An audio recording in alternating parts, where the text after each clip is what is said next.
Kumusta mga paps? Papunta akong Poland ngayon kaya samahan nyo ako! So meron akong 3 cities na binisita ko dito sa Poland mga paps. Kasi magkatabi lang to.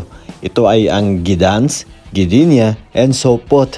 But for this vlog, ipapakita ko sa inyo ang Gdansk. So ngayon guys, pupunta tayo ngayon sa Gdansk. Alam niyo yan?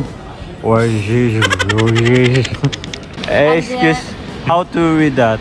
Gdansk. Gdańsk, Wrzeszcz. Gdansk, Wrzeszcz. Wrzeszcz. It's so funny. Nay! Ilan taon kayo video?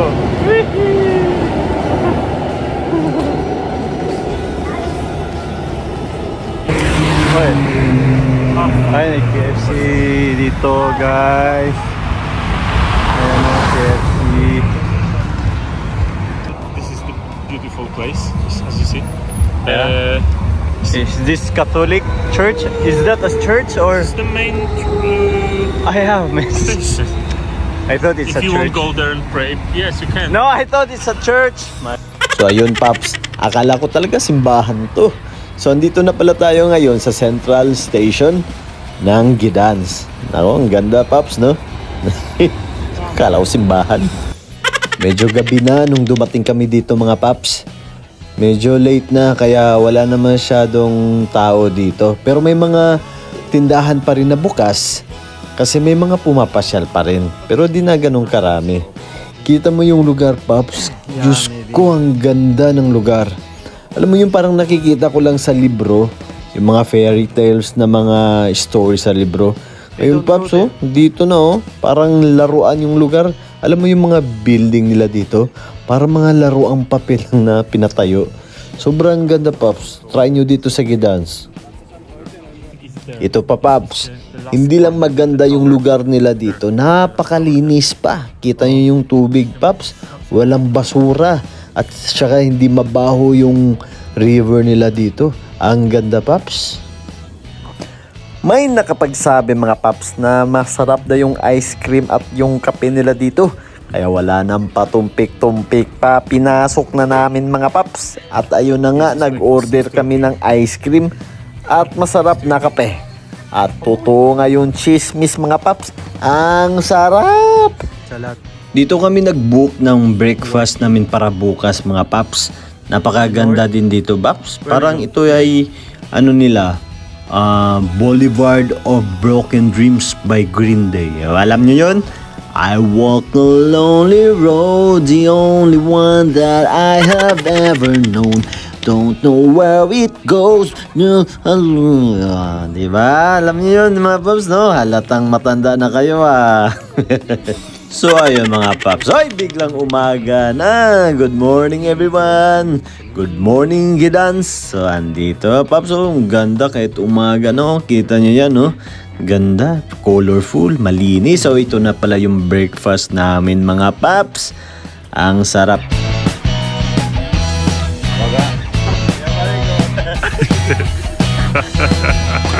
May nakita akong ginagawang building dito paps, oh.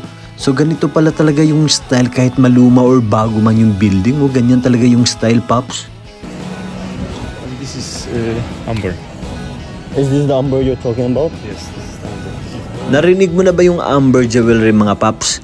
Expensive daw yun eh. Pero dito sa Poland, may mabibili kang mura na amber jewelry pops.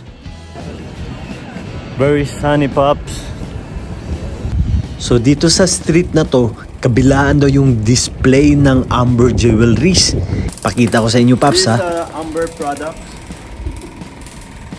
Look at this.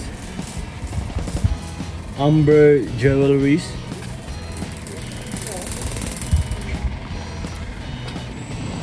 So this is it guys. Baltic stone. Let's go pops. Napakaingay ng tour guide mga paps. Hayaan muna natin siya muna mag-explain mga paps. Napagod na rin ako mag-record. Alam mo naman pag English, yan lang yung masasagot ko. Stormy weather. So after that, just throw out the amber Yeah? on the beach, and someone will go there and can find small, bigger, and amber is expensive. And sometimes, not so often, you can find some small worm, Inside? some fluid inside of it. May mga amber jewelry na talagang expensive daw mga paps. Kasi daw itong mga amber stone na to ay may taglay na power. Anong klaseng power to, paps? Ito ba yung kili-kili power? Ano yan? Tawas stone? Kita niyo yung mga ano dito, paps, oh. Ang gaganda, paps, no? Ang ganda, oh. Tignan nyo. Pero yung mga amber jewelry, paps, nasa labas lang, wala nakabantay. So anong klaseng lugar to? Walang magnanakaw. Asa isa napakaganda na lugar, paps. Talagang safe. At saka peaceful naman talaga kung masasabi, paps. Kita mo yung amber jewelry na yan, nasa labas lang. Napakaganda at napakalayo na nang narating ng bansang Poland sa panahon na to mga paps. Pero alam nyo ba, during World War II, grabe yung pinagdaanan ng bansang ito mga paps. Nakakadurog ng puso. Kaya binisita at pinasok ko ang World War II Museum mga paps. Kaya abangan nyo yung next vlog ko dito sa World War II Museum mga paps. Kasi napakahaba yun. Kaya siniparate ko na. Kaya mag-follow na kayo sa akin mga paps. Marang awa nyo na. O kita nyo yan, empanada. Pag nagta-travel talaga ako sa ibang bansa mga paps, gusto ko talaga kinakain ko lang yung mga local foods nila. Kaya ito mga paps, pakinggan ulit natin si tour guide natin mga paps. This is barsh. This is from rybete. Pierogi and placki ziemniaczane. A? Placki ziemniaczane. Placki ziemniaczane. wiewiana. Ziemniaczane.